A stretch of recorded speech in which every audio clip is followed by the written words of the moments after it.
This will be a day long remembered. The following is a world-class Bullshitters exclusive.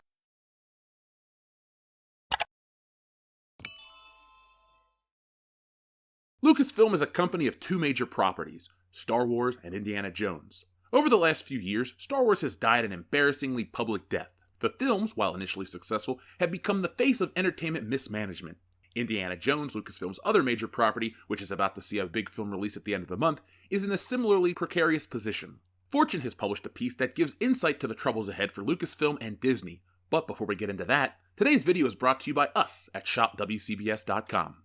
It's summertime, it's getting hotter, but you have to wear something out in public, so why not wear something with style and class?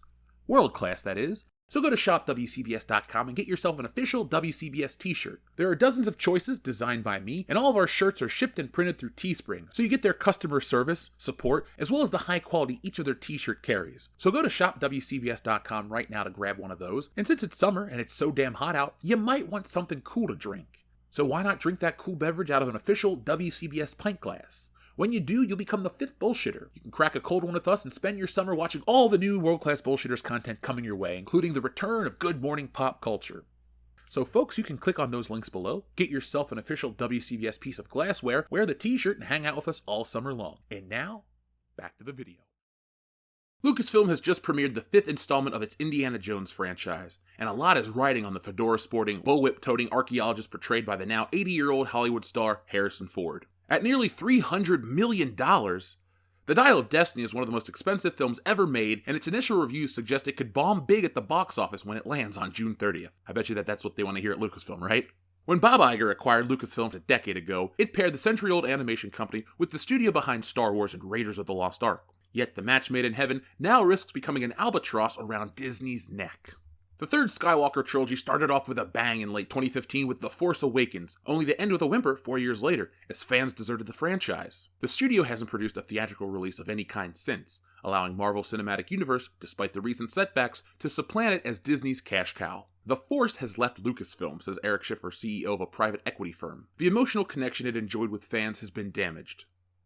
Yes, it has. The LA-based media industry investor and self-admitted Star Wars fan still counts the deal as successful for Iger, but he believes it got lost producing too much subpar content for Disney. To get the Force back, Lucasfilm needs to reconnect with its Joseph Campbell roots, the inner set of mythologies we're all hardwired to that motivated Lucas to create Star Wars in the first place, says Schiffer. He argues that constant hunger to feed the streaming business with fresh material helped sow the seeds of the current malaise. Even as The Mandalorian, the series that started it all for Disney, in Iger's words, helped the CEO attract subscribers to catch up quickly with Netflix. It came at a cost of stretching the Star Wars brand beyond recognition.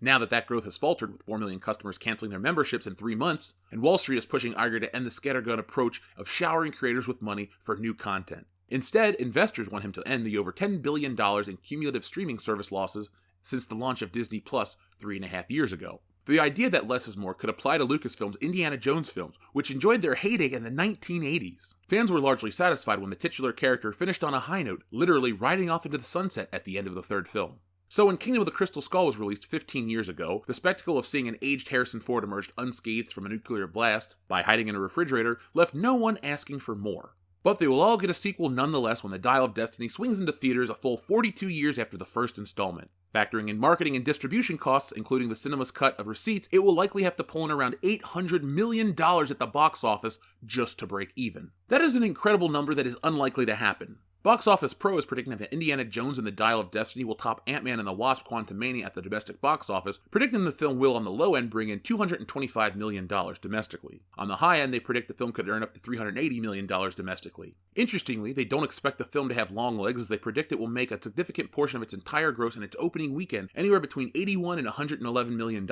However, the bad word of mouth and low critical score put that film in a position for the numbers to reach the lower end. Indiana Jones and the Kingdom of the Crystal Skull had an opening weekend of $100 million in 2008 and went on to earn $317 million domestically. It had a worldwide gross of $786 million. That film was the return of Indiana Jones. He had been absent from cinemas since 1989. However, that film, The Last Crusade, is highly regarded, while Indiana Jones and the Kingdom of the Crystal Skull is not. Also add to the fact that most films make about 50% of their box office domestically and the other 50% internationally. If you take the high-end number and you multiply that by 2, you still don't get the $800 million needed to break even for Indiana Jones and the Dial of Destiny. Even with such a strong opening, Indiana Jones and the Kingdom of the Crystal Skull hadn't reached a number that would require the Dial of Destiny to break even. Bob Iger didn't come out of retirement in November just to watch his prized possession wither on the vine. The board expects him to right the ship, breathe life back into the dormant stock, and resume paying cash dividends to the shareholders. The value of intellectual property cannot be measured simply in a franchise's box office receipts, said Guy Bisson, co-founder of a media industry analyst firm Ampere. You need to take into account its contributions in streaming and merchandising and in the characters and rides at theme parks. This is where Lucasfilm has made their biggest mistake. Yes, there's tons of merchandise based on their version of Star Wars, but it's based on characters people do not like. It cannot be overstated how much that matters. The reason Star Wars was able to sell toys since the 1970s, with a break from 1985 to 1995, is because of the characters and the connection the audience felt with each of them. Luke Skywalker is a character millions of people love, but why? Because he fits the hero's journey, and the hero's journey appeals to our psyche. The journey of the hero is about the courage to seek the depths, the image of creative rebirth, the eternal cycle of change within us, the uncanny discovery that the seeker is the mystery which the seeker seeks to know. The hero's journey is a symbol that binds, in the original sense of the word, two distant ideas. The spiritual quest of the ancients with the modern search for identity, always the one shape-shifting, yet marvelously constant story that we find. Our entire existence finds meaning in a hero's journey, significance in his victory. The monomyth, perhaps, resonates with the innermost fibers of our being, hence its prevalence.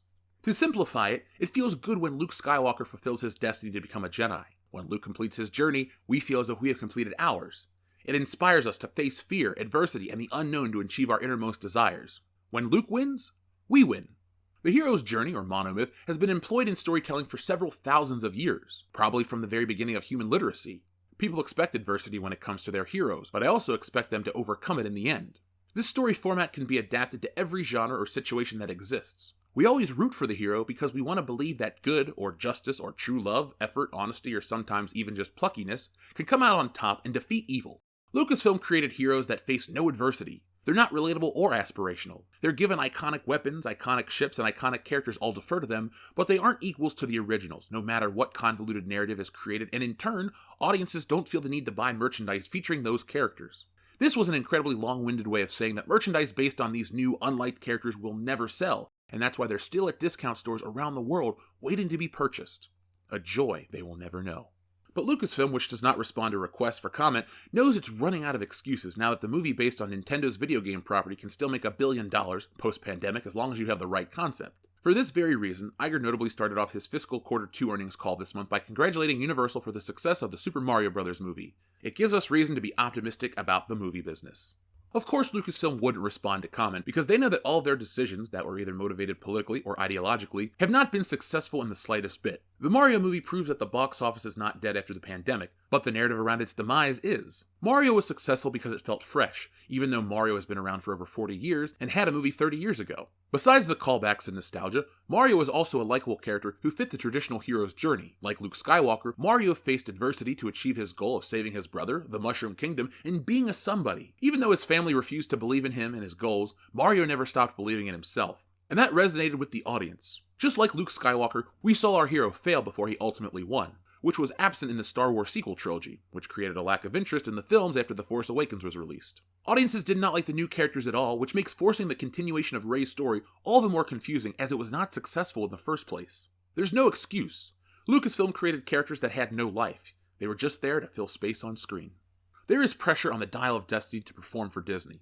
At the Cannes Film Festival, Bob Iger looked relieved when he saw a rave review for the 5th Indiana Jones movie. You could see the absolute relief on his face, one film critic said. That's probably because the first impressions have otherwise been dreadful. With a franchise low of 50% on Rotten Tomatoes as of this writing, Vanity Fair proclaimed that it's not worthy of the whip, while the BBC felt the globe-trotting adventurer had been relegated to a background figure in his own film, included mainly for the purpose of being upstaged by the younger co-star Phoebe Waller-Bridge. I'm not sure how many fans want to see Indiana Jones as a broken, helpless old man who cowers in the corner while his patronizing goddaughter takes the lead, but that's what we're given, and it's as bleak as it sounds.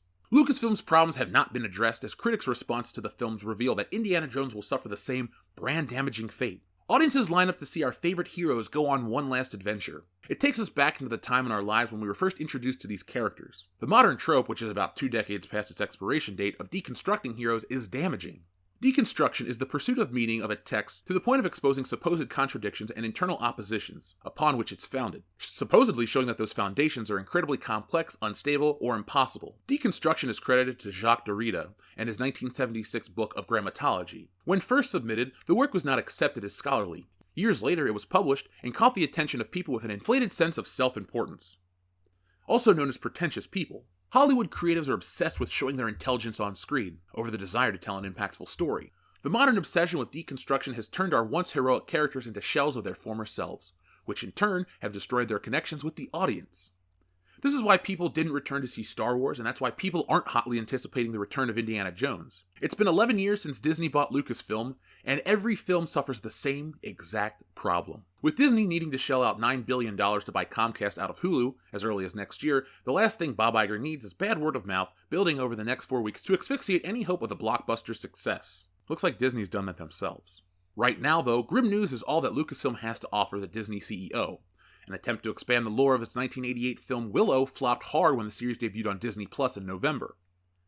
Not only was it canceled after the first 3 seasons, but the show was banished entirely from the platform as part of a thorough spring cleaning. Critics argued Willow, in retrospect, would have been more valuable to Disney as a tax write-off than actual content for subscribers. At the heart of this mess is Lucasfilm president Kathleen Kennedy. There she is, folks.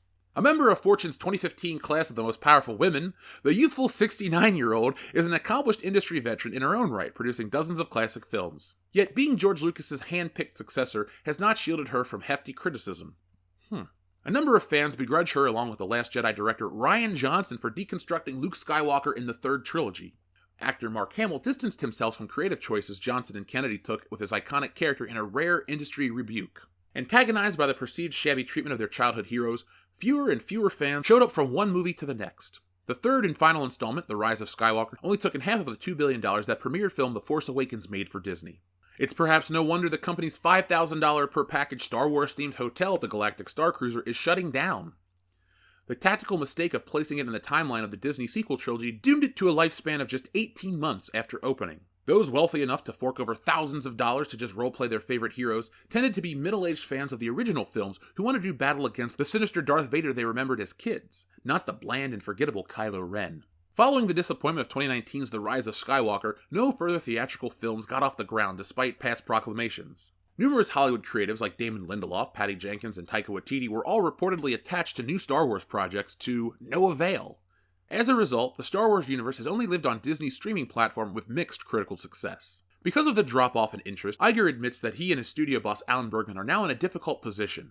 The Disney CEO has not spared high-ranking figures like Marvel's Ike Perlmutter or Victoria Alonso from the axe, and he's demanded the results from his team in exchange for greater creative control. There needs to be a direct connection between what's being spent and what's being earned from a revenue perspective. It's all about accountability, Iger said in March. Older Star Wars fans want to see Kennedy go in favor of someone like Jon Favreau, the creator of The Mandalorian. Allegedly, negotiations over whether to renew her contract due to expire this year are slated this August. My bet is she stays with just a different mission, wages Schiffer. The problem isn't Kathleen Kennedy. Until things change at Lucasfilm, the outcome for these massively expensive projects will be the same: disaster. It's refreshing to see the press finally acknowledge these problems that the fans have been discussing for years. Since the release of The Force Awakens, these problems have been front and center, though nostalgia and marketing helped blind audiences. However, since 2017's The Last Jedi, the fans and the alternative press have been discussing the problems facing Lucasfilm, but they were met with the mainstream press painting this very small vocal minority with a very broad and negative brush. At this point, it's too late to fix these problems. As the article stated, the Star Wars brand is damaged beyond repair. If Indiana Jones does flop, then what? Disney is 18 months away from getting a new CEO. Could Iger's successor, unwilling to mop up his Lucasfilm mess, consider a disposal? Unlikely. Ingenious storytellers can dream up more Star Wars content, as long as they own the IP. I cannot personally see Disney offloading Lucasfilm in the immediate future, the industry expert told Fortune. Perhaps sensing a need to deliver after a long creative drought, Kennedy announced in April that not 1 but 3 new Star Wars films were in the works. Yet even those show the Lucasfilm boss is unwilling to commit to any one overarching narrative in favor of spreading her bets. The trio are conceived as separate standalone stories, each set in a different period. Should any one of these 3 survive development and go into actual production, the damage can still be fixed with the right script and creative vision. This is not forever. If another film turned out to be good, the fans will be there, said Schiffer. In fact, we'd be there first. The press needs to end on an optimistic note, but Lucasfilm offers nothing of value to Disney. Star Wars is the main reason Disney purchased Lucasfilm for $4 billion. After nearly a decade of mismanagement, Star Wars isn't a draw. It lost more than half of its audience during the sequel trilogy era, which is unheard of. For context, each Avengers film was almost bigger than the one that came before it, with Age of Ultron making $100,000 less than the original film, yet the sequel, Infinity War, earned almost double that film. And Endgame was the most successful film of them all. 4 million people left Disney Plus in 3 months. The Mandalorian was allegedly a draw to the platform, but the numbers tell a different story. Willow, Star Wars, and the rest of Lucasfilm's offering on the platform are not contributing to the success of Disney Plus. They are more valuable as tax write-offs than pieces of entertainment. This is not an indicator of success. It points to a dying limb of Disney who may be better off after it's removed. This would not be the first time Disney has sold a property after it mismanaged it. Disney once owned the Power Rangers, and they handled it so poorly that the original owner, Saban, purchased it back for a fraction of the cost and ultimately sold it off again for a massive profit. Is this the end for Star Wars and other Lucasfilm properties? Possibly. Indiana Jones and the Dial of Destiny is not as anticipated as they would hope. Bob Iger is nervous, and the 4th film poisons the well. Kingdom of the Crystal Skull is the most hated chapter in the franchise. Star Wars could rebound, but the lineup does not indicate that at all. Bringing back Rey and forcing the Mandalorian to cover the formation of the New Order is turning off an audience that's already half out the door. Time will tell, but the next few years are likely to be the last few years. Lucasfilm is done, and Disney will never, ever be the same again. So folks, thank you for watching. Tell me what you think about this in the comments below. It's too dense to ask you 3 questions, so just tell me what you think about it, how it feels to have been saying this for years and finally having the press acknowledge it. That's the only thing I'll ask you. But folks, I'll be back next time with more. We have toy videos. We'll be back on Tuesday with the High Council and Good Morning Pop Culture. The other microphone broke and I couldn't get a new one until this morning. But be on the lookout for that very soon. So thank you for watching. Be smart, be safe, be cool, but always be excellent to each other. Thanks for watching today's video. Yes, it's over, but don't cry because there's more, a lot more from World Class Bullshitters. And there's only one way to get it. Hit that subscribe button below. When you do that, you'll get notifications and updates from World Class Bullshitters every time we go live. Basically, you won't miss anything. And if there's one thing I hate, it's FOMO. But the thing most people hate more than FOMO is fear of missing out on World Class Bullshitters, because there's just some things you can't undo. So folks, do yourselves a favor and never miss anything from World Class Bullshitters. One last thing before you go, hit the thumbs up button. Not for our egos, no, they're big enough as this, but it does help us fight the algorithm here, and, well, it's man versus machine, and that's the real fight. But if that's not your battle, that's okay. There's one last way you can help WCBS, and that's going over to shopwcbs.com, picking up a t-shirt, a beer glass, a sweatshirt, a poster, all sorts of ways to back WCBS. The difference between us and other YouTube channels is I'm the artist that makes all this stuff, so if you enjoy art beyond t-shirts, you can even read our comic books. We got it all. We're called the epitome of pop culture for a reason, and no, again, it's not for our egos. So folks, make sure you're involved with every aspect of World Class Bullshitters, not just for us, but do it for yourself. We're making the change in entertainment everybody out there wants to see. And a special thank you goes out to all of our wonderful patrons who make this content possible. Go to patreon.com/worldclassbs to get involved and help out the channel.